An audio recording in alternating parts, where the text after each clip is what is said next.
Dr. G.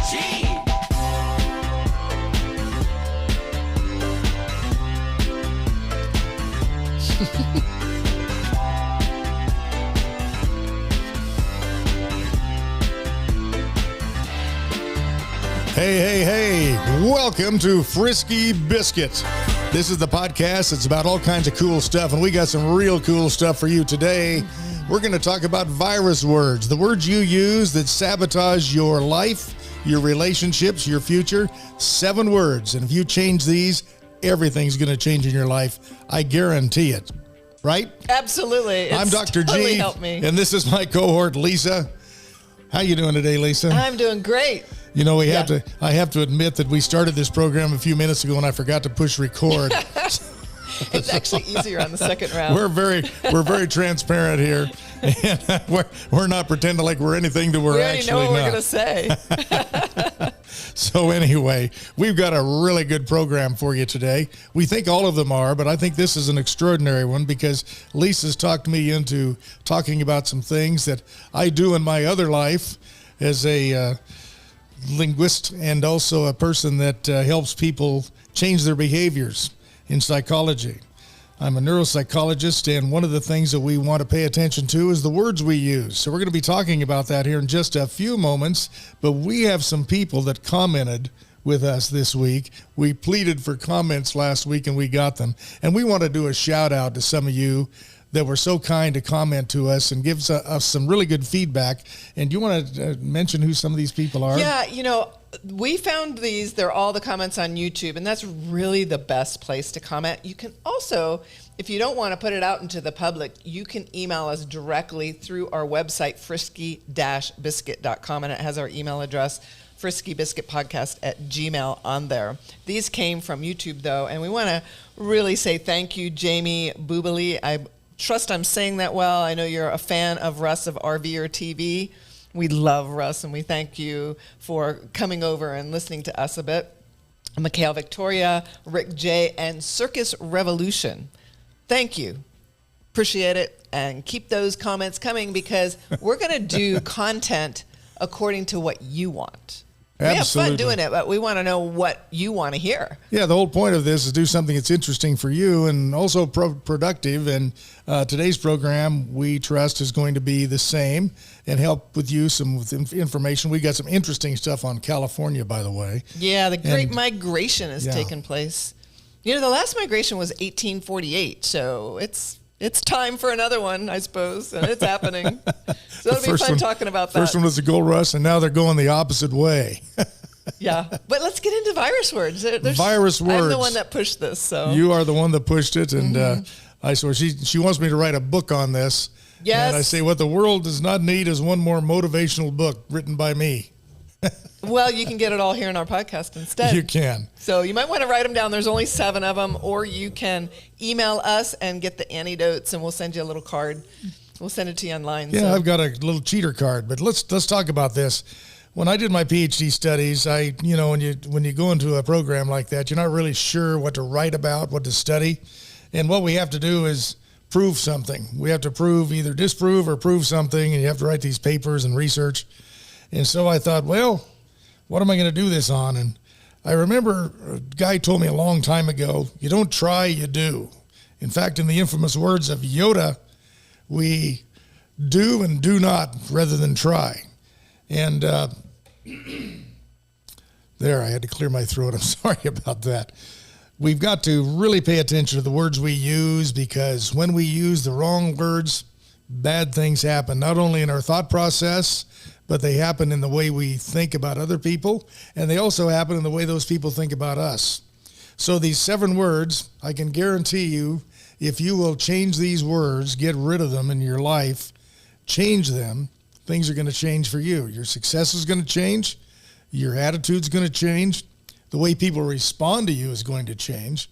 And probably your income's going to change because people will take you much more seriously. So the first word that we have is a word that we've all heard, but this word is called the word why. W-H-Y. When we use that word, it completely makes us drop rapport with the person we're talking to. It makes people feel persecuted when we ask them why they did something. If you wear a certain kind of a shirt and I walk up to you and ask you, why did you wear that shirt? You immediately think you did something wrong. And the next thing you're going to do is figure out a clever, creative way to answer me. And it's probably not the real reason you're wearing it. Also, if your kids come home late, you want them to come home early and they come home in the middle of the night, you ask them, why didn't you get home on time? They're going to give you the wrong answer. They're going to lie to you. They're going to tell you something that's untrue. And so we want to change that word to, what was your strategy when you stayed out all night? I'm curious how you made that decision. The kids are going to think, wow, mom actually thinks we had a strategy, and it's going to cause them to engage in a conversation with you rather than lie to you and not wait to get out of the room. So they're going to run from you, and you just don't want that. What you want is someone to have a conversation, to answer you properly and correctly. So the word why is the number one virus word that causes a lot of problems for a lot of people. So the antidote is what? Is what? Yeah. What did you want? What is it that made you think that? What was your strategy? I'm curious on how you chose to make that decision. These are all words that are called softeners, and these softeners soften the blow when you're asking the word why. So rather than ask the word why, what was your strategy when you did that? I'm curious. And it's going to cause a conversation. So what is the second one? We have 7 of them. So why is the first one? What is the second one? I did that pretty good, huh? Well, the second one's actually try. Oh. Why try? Why try? And, so the word try, you've heard that. If I owe you $100 and I tell you I'm going to try to pay you Friday, what's going to really happen is you're going to find yourself doubting that. And also inside, by me telling you that, I'm going to doubt that I'm going to do it as well. I'm going to lose my conviction to actually do it and pay you by Friday, and it probably is not going to get done. I'd hate for my doctor to say, I'm going to try this on you. Well, I worked with a lot of doctors in their language with their patients, and that is a big one, because many doctors create problems in the healing process of their patients just by using these words. Yeah, if you have cancer and you go to a cancer doctor, an oncologist, and he says we're going to give you a treatment, and we're going to try to help this along, we trust it's going to work. You're not going to have a lot of conviction in the idea that trying is going to work. You're going to hear the failure in it. We're going to try to heal you with this new substance, and you just don't believe it. But if they change the word, say, here's what we're going to attempt to do, is really get an aggressive touch on this cancer, you feel better about it. It feels solid. It feels like, wow, they're doing something positive. They're doing something. They're after this thing, and it's more affirmative. So the word try is a virus word. It presupposes failure. And a presupposition is that language between the language that makes us hear something other than what's being said. So the antidote to using the word try, because I see it in the media everywhere. Try this product, try this for 30 days. What would be better for them to use? Well, rather than try, use the word attempt, or I'm going to use this, or I'm not going to do this. In the infamous words of Yoda, there is no try. There's either do or do not. And that's very, very true, because when we try to do something, we're probably going to fail at it. But if we attempt to do something, we're going to get it to work. And the sports teams that I've worked with, that's one of the first things I do is see if I can get them to quit using, we're going to go for a field goal try, we're going to try a field goal, and go for the word field goal attempt. In fact, if you listen to television now, most of the big sports teams use the word attempt rather than try. Interesting. And it's because it's an affirmative feeling. It psychologically sets you up for success rather than failure. So we have why, try. What's number 3? Number 3 is the word need. And you're going to hear Madison Avenue using this word all the time, the word need. Need presupposes we're going to fail at something, but it also presupposes that outside of ourself is the power to do it, which it doesn't lie within ourself. So the internal fortitude to do something, when we say we need a new pair of shoes, or we need to make more money, or I need to lose weight, you're going to feel like there's something that has to happen before you can actually do it. And what actually has to happen is you got to decide to do it and then have the behaviors that are going to allow you to lose the weight. But most people use the word need negatively as a viral word, and it presupposes inside them that They haven't got the power to do something themselves. They have to have something else or someone else help them. And it disables us. It disables our ability to move forward in life with a positive attitude about our own abilities rather than trusting the abilities of someone else, which is a complete ill-formed outcome in most cases.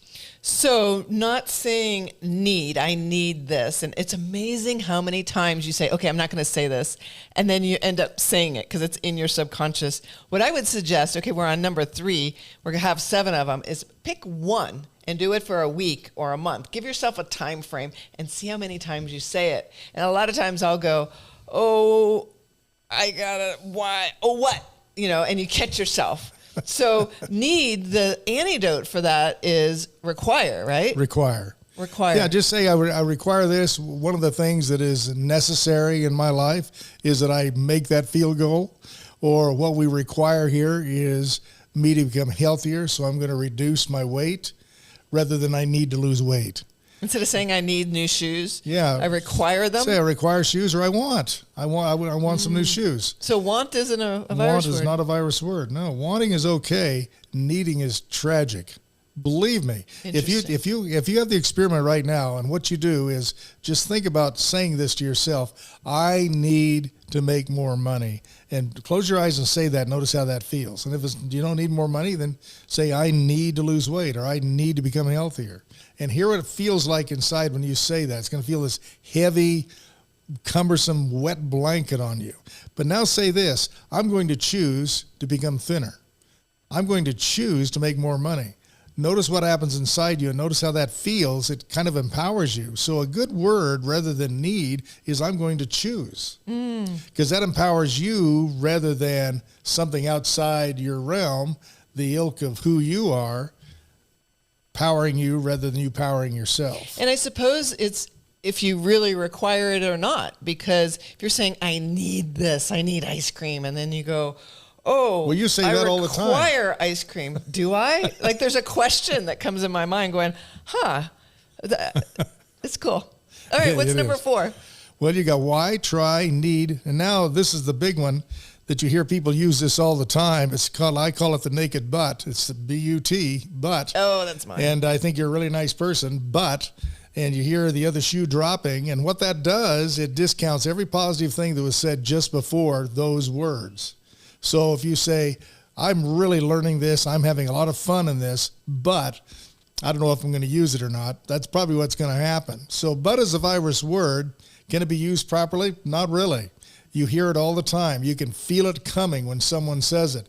And usually it's one of the things you can hear coming is they're saying a compliment. There's a lot of things you want to hear, but then they'll say but, and it ruins the whole thing. So but stops your progress in any one given direction in the positive way, and now gets you ready for that other shoe to drop again, where you need someone to give you encouragement. So what to say instead of it? Because we're going to give you all the antidotes, and you can email us, and we'll send you a little cheater card that you can take with you. Yeah, the easiest thing is just use a conjunctive phrase rather than use the word but. Keep talking.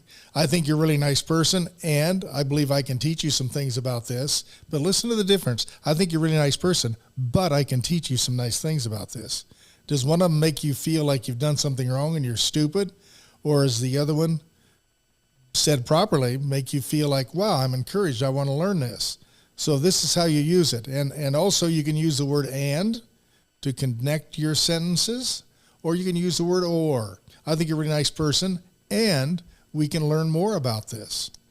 Or however is a good word. Point of view. However is a good word. And you can use that because it bridges it rather than putting that stop in it, turning it positive to negative. So why, try, need, but, and then the next one is a big one. And we hear this all the time. I call it people should all over themselves. And it is the word should. Should presupposes, listen how stupid this is. Should presupposes that you should have known how to do something before you actually learned how to do it. Now think about that for a second. Is that even possible?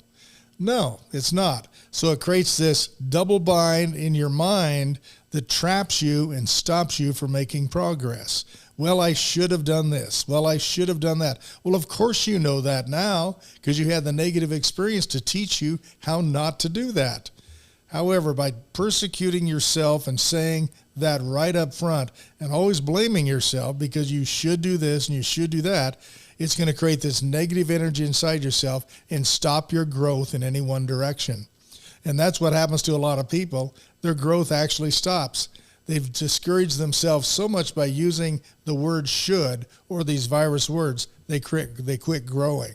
And that's the tragedy of most people that want to do better in their life. They're using these words innocently, not even realizing these are things that ought to be taught in grade school. Absolutely. And it's amazing how many of your friends and how many people that are in the media, whether they're in movie star, whether they're in YouTube, whether they're in politicians, media, say these a lot. I am shocked. And you can usually see people that are really educated, they even say them. It's not a level of education or not. It's just, are you trained or not?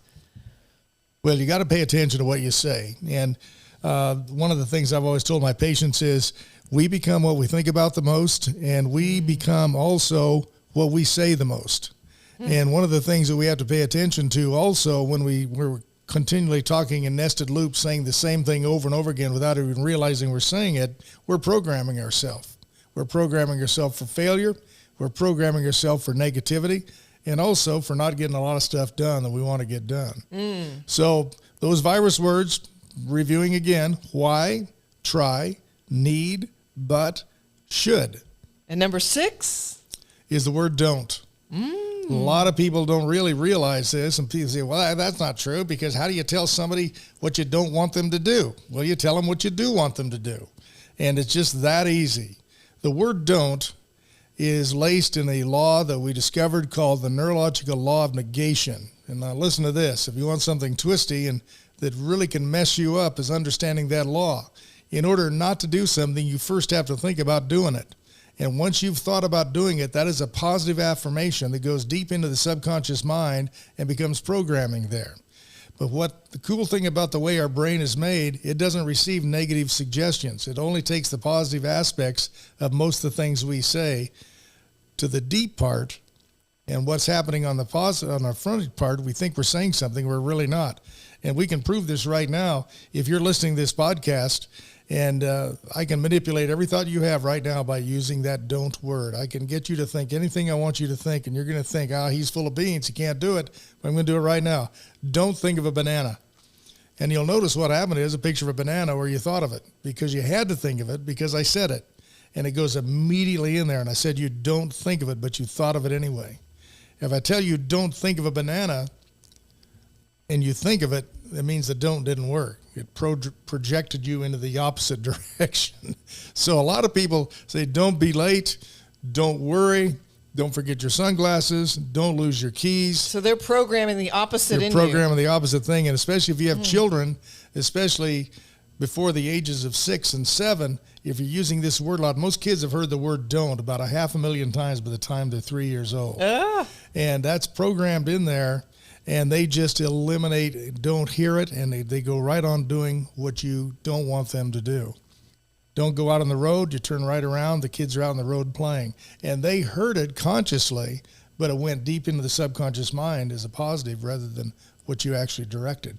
So the word don't is one of those words we have to be really, really careful about. You can use it correctly.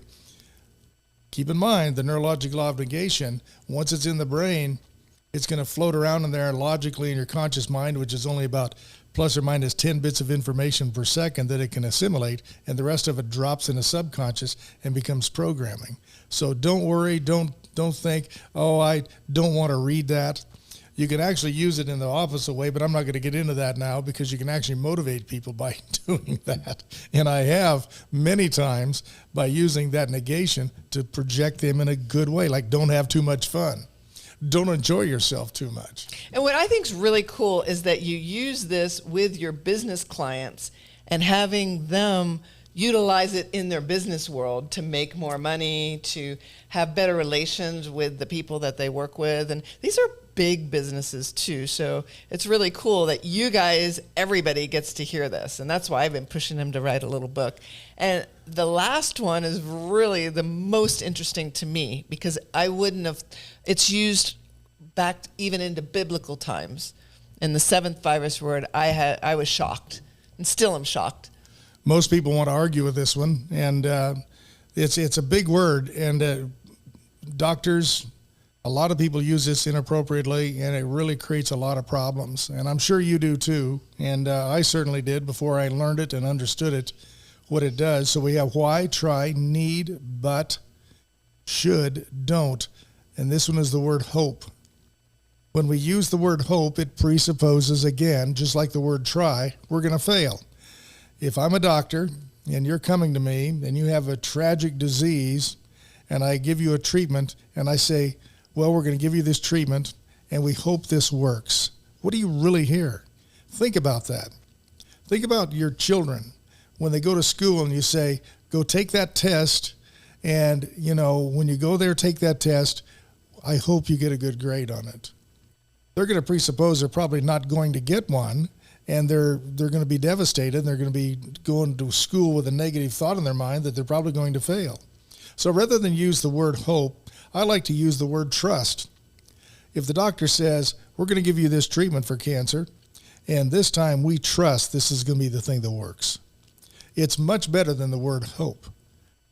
Not perfect. There are no perfect things in that kind of a situation, but it's better. It's amazing how many times hope is seen too. You'll find it on cards. I hope you get better. I hope you're well. I hope this. I hope that. The more over the years I've worked with these words and I look how they use them in the media, it's not doing the companies that are using them any service whatsoever, and it doesn't do you any good service whatsoever. So I encourage you to listen to this section again. We're going to put this whole section just by itself on YouTube, and of course all the podcast channels we're on. And I would say listen to this a couple of times, write them down, email us. We'll send you a little cheat sheet on it, or make your own cheat sheet and utilize them, and watch your life. Watch what changes. It gets better. And people believe you. It does change your life. I've changed thousands of people's lives just by doing these things and bringing their consciousness to this. And there's a little more to it. We have a lot more on these kinds of things. If you're interested in looking at these kinds of things as neuro-linguistic programming, you can study it. It's an ingenious modality that has been used in psychology for probably the last 30 years. And I was trained as a master practitioner by the person who created it. And the words, these 7 words, can make a huge difference in your life. So we'll stop here. I encourage you to use them, experiment with them, and also comment. Let us know how you do with it. We want to know. Yes, that's the fun part. And how many times you say them. There's usually one word that you say a lot. And I would say start with that word and see if you can change. What is your word that you say a lot? I would say the first thing was but. I said that a lot. But and maybe need. Not so much though, but was that's a big mine, one. Need. You're busting me on that all the time. And also I have to say, I have to admit that even though I wrote the papers on this, I'm lazy now. I'm not in private practice like I was. And I find myself, if you don't stay on this, they creep back in. So you got to really pay attention to what you say. Be in that present moment and pay attention, because what you say matters. It matters big on what's going on in your life. Yeah, empower yourself. It definitely empowered me. And it took a while to work on it myself, because I would catch myself saying them all the time. All righty. So enough of that. All right. That's a wrap. What you've been just working your little hiney off this week on a bunch of other things that are really interesting. And there's this thing that you called the Great Migration from California. There was that great migration across the western United States, or the United States, to form California, the gold rush. And now it's kind of going the opposite direction. So what did you learn from this? One thing I learned is the Great Migration took place in 1848 because of the gold rush. There was 14,000 people that lived in California, and there was so many people from all over the world that wanted the gold.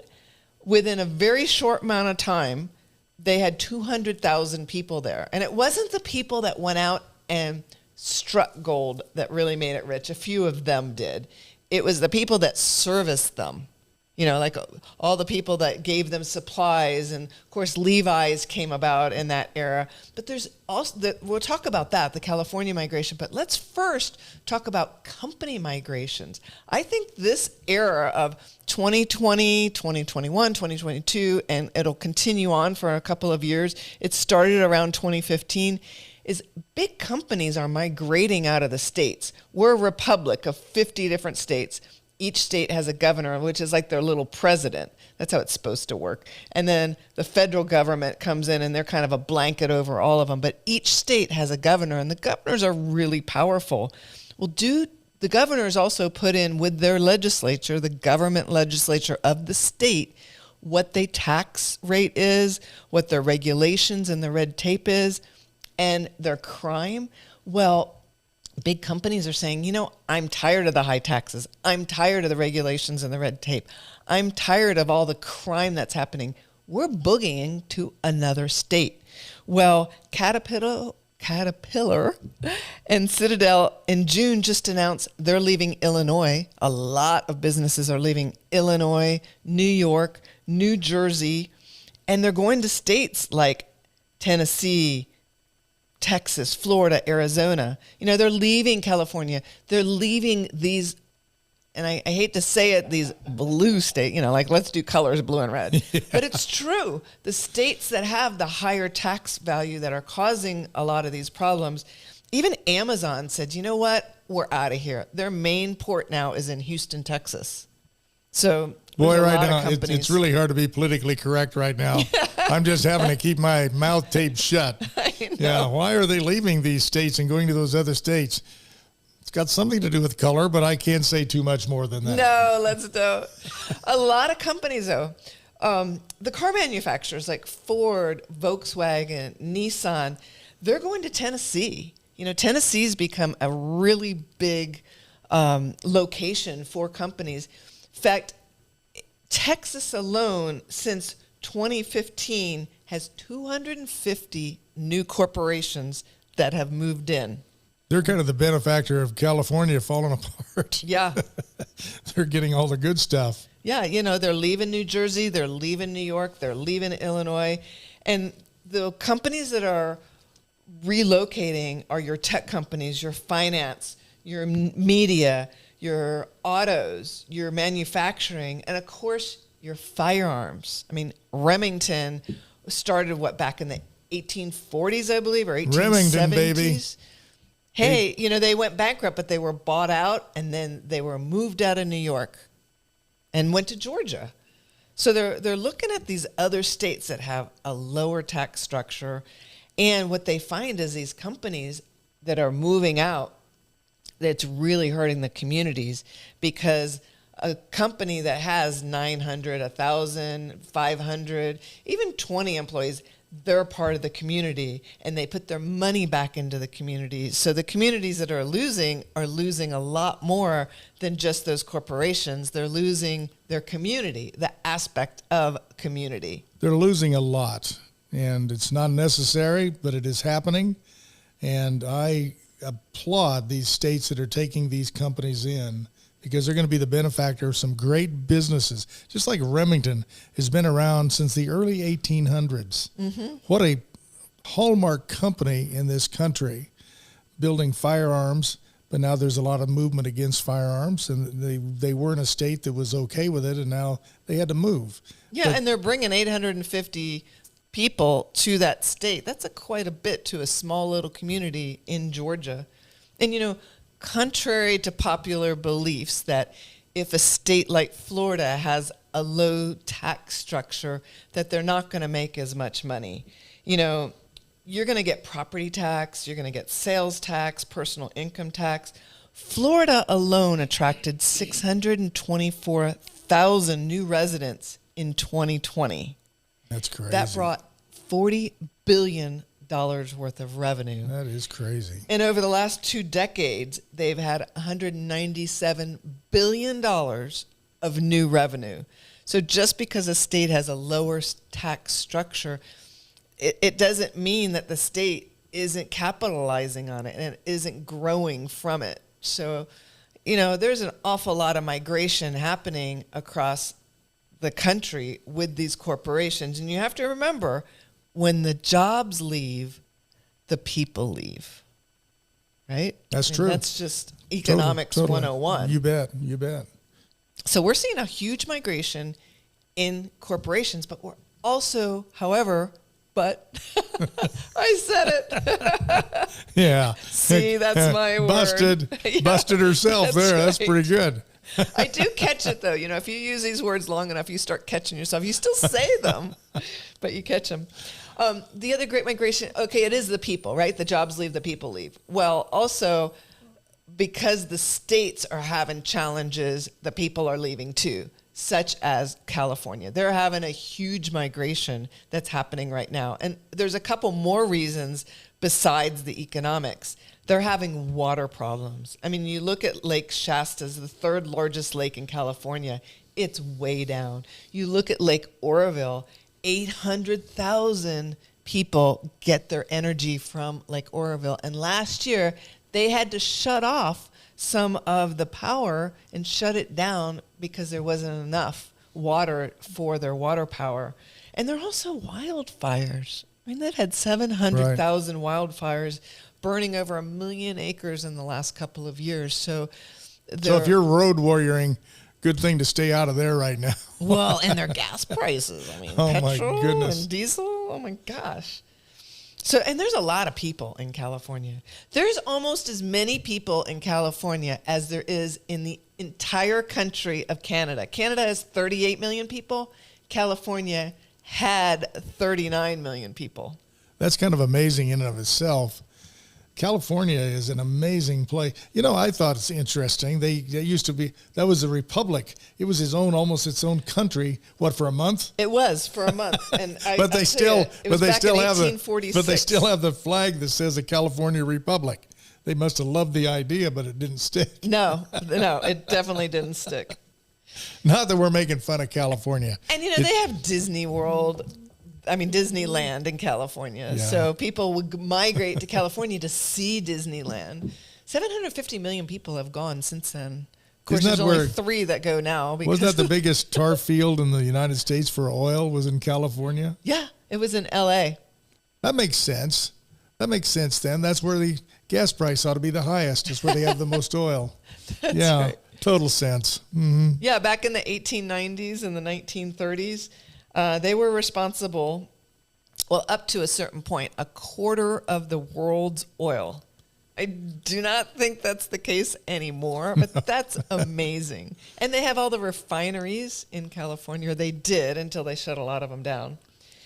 What's also cool about California is their inventions. Oh, yeah. There's been so many things come out of California just from innovation that, I'm learning some of them. Right the now. hula hoop. Not the hula hoop. I know you've done that a lot. yeah, you can tell by the way I'm and the built. Skateboard. Yeah, that's me.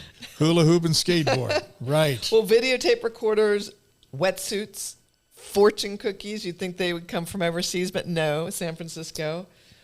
Barbie dolls. I was a big Barbie You mean doll those fortune fan. cookies aren't real? Oh, they're real. I believe everything they say. They come from California. Yeah, They're real. Popsicles came from California. Cobb salad, blue jeans were all invented in what they call their golden state. Because it is beautiful. There's, out of all the national parks, there's over 50 national parks. California has 9 of them. So it's so beautiful there. They got some pretty strange laws, though. Yes, they do. In one you care to town- mention some of those laws? Well, how about that guy we met this week? Yeah, we met a guy this week. Honestly, we have this beautiful diner here that's 117 years old. He was at the counter with us. And we were commenting on some law out in Tennessee or somewhere. And he says, I got one for you. I got arrested for eating chicken with my hands or eating with a fork. And the law was it's illegal to eat chicken with anything other than your fingers. And they were serious. and the sheriff's office was inside the restaurant, and they were arresting people for doing that. They gave him a ticket. They didn't actually arrest him. They gave him a ticket for $25. And the poor guy, he didn't have any teeth, so he couldn't eat chicken just with his fingers. He had to have a knife and You had fork. to do it that way. He was still talking about, this was years ago, and he was still talking about it. You know, in These Blythe, laws. California, it's illegal to wear cowboy boots unless you have a minimum of 2 cows. That makes total sense. This is Blythe. Can you imagine if that was like here in Idaho? Yeah, well, good luck. And in LA, this is still a law on the books. You can't throw a Frisbee at the beach without the lifeguard's permission. So it's pretty good to be the lifeguard there. And bathhouses are against the law, and women may not drive in a house coat. So women out there here in LA, do not drive in a house Boy, coat. I tell you what, if they'd pick up police now, police would pick some of these moms taking their kids to school, they'd have ticket heyday there. I bet there's a lot of house coats. Especially those Beverly Hills people, although they're probably used to it. You know, Beverly Hills used to be a Spanish lima bean farm. Did you know that? No, I didn't. It was a ranch originally, and it started when Douglas Fairbanks and Mary Pickford bought land and built their 56-acre estate. And then California started changing, but they used to have, most of their land was in agriculture originally. A lot of orange trees. There's still a few, but not like they used to be. Most Anaheim, all that area down there in Orange County, that's why they call it Orange County. It was all orange Yeah. orchards. Yeah. Where Disneyland is and all There's that. still a lot of almonds that come out of it. It Yeah. was the birthplace of McDonald's, though. Oh, yeah. San Bernardino, the first McDonald's ever opened there. Ray by Kroc. Dick and Mac McDonald, 2 brothers back in 1948. Then they met Ray. Everything changed. And their hamburgers were 15 cents originally. That's changed. Yeah, that Yeah. sure has changed. All right. It's the only state that a chemical has been named after, californium. It's a rare earth metal, and it's also biologically hazardous. That makes sense. Let me get this straight. That's an actual thing. Yep, californium. And it's a hazardous element. Yep. And it's named after California. That makes total sense. Yep. It's Yeah. radioactive. It's rare earth. It's a metal. It's also the artichoke capital of the world. I don't know where you get this stuff. Oh, I did some research. I dug deep. I love this stuff. People looking at our podcast saying, "Oh, this is about road warriors." It is. Yeah, but you're on the road. Don't you want to hear some interesting facts? If you don't, let us know. If we're boring to you or you want to hear something else, we're here for you. We're just here to have fun, and we want you to enjoy this. You know, world is serious. There's a lot of serious crap going on out there, and if we can put a little happiness into it and a smile once in a while, that's our whole point here. And we want to honor the people that are making it work, which is some of you road warriors out there that are driving for a living. But this information she comes up with here is kind of fascinating because this stuff's going on underneath the sheets. Most people don't even know about it. They're making these kind of laws. They're writing tickets on a guy eating chicken with a fork and a knife rather than doing the hard work of fighting crime and taking care of us citizens who are paying for it all. Well, and that's why a lot of them are migrating out. I mean, it's fun to hear the history. It's fun to go walk the Hall of Fame. But if you want to go and put your star on Hollywood, they call and ask you, you have to pay for it. It's $30,000 just to have a nomination fee to even get nominated to put a star in Hollywood. So there is some red tape. I thought there's actually some high committee that actually gave that star to people who deserved it, but you actually buy it. Well, you get nominated. Let's do in a order star. to get nominated. Let's do a star. Okay, You and the I- Frisky you and me. Biscuit star. Yeah, let's do a star. All right, put your Start a- $30,000 down. Let's start a campaign. We're going to do a campaign to get us a star on Hollywood Walk of Fame. Yeah, send or is us it a the cup Walk of of Shame? The Walk of Shame. You can send us a cup of coffee if you want on our website. Yeah, we'll start there. Anyway, California is really big too. You know, it's the 3rd largest state after Texas and Alaska. It's 1,040 miles long, 560 miles wide, And it's the same square miles. Gosh, my words today. France, Spain, and Sweden put together. If it was its own country, it'd be the 6th largest economy in the world. Yeah, well, that was probably then. They're starting to go down because look at all these companies are leaving. Tesla left. I mean, there's a lot of companies that have left California for Texas. Like Texas is becoming that new Lone Star state to go. Well, they wanted bring the your employees business to be able to buy food rather than and it's taxes. got good weather. You know, Yeah. California has good weather. It's They do. the Mediterranean climate. And that's why they grow so much wine. You know, there's 17 million gallons of wine that come out of California every year. So if you run out of water, just drink wine, Yeah, well, that's Yep. what they used to do, huh? I guess. It also hosted, it's the only state that hosted the Summer and Winter Olympics. So you do have all the topography in California. Such a beautiful state. Just make sure that you're okay from the lifeguard before you throw the Frisbee, though. Yeah, be careful. Yeah, and you're eating chicken with your fingers. Yes. What town? Do you remember what town that was in? That was somewhere in Tennessee.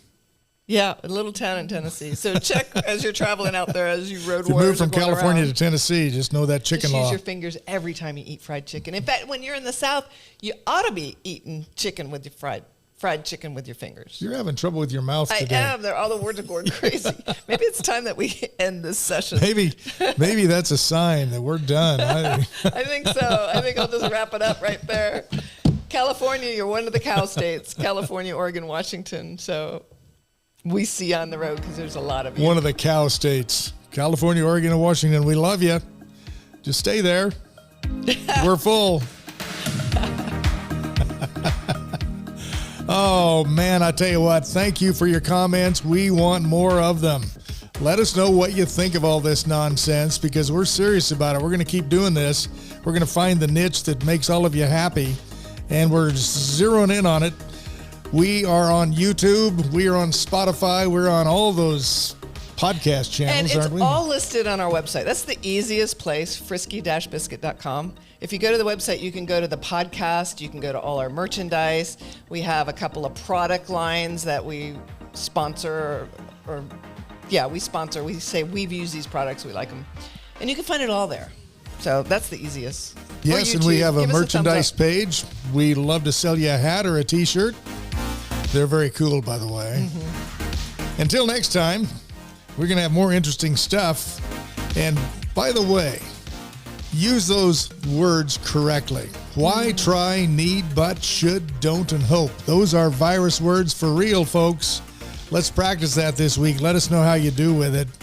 Drop me a line through our email address, and we'll talk a little bit more about it. And I have some other interesting stuff we can talk about if you can learn that one. Until next time, this is Dr. G. And Lisa. Saying bye-bye. We love you. Thanks for the responses. Tell people about us. And oh, by the way, when you go to the movies here very shortly, Yes. depending on where you're at here in the country, you're going to be able to see Frisky Biscuit at the movies. Yes. Yes. And you And might when you even see it, find, tell people. We know those people. might even see these in cars. So we're Yes. excited. Bye-bye.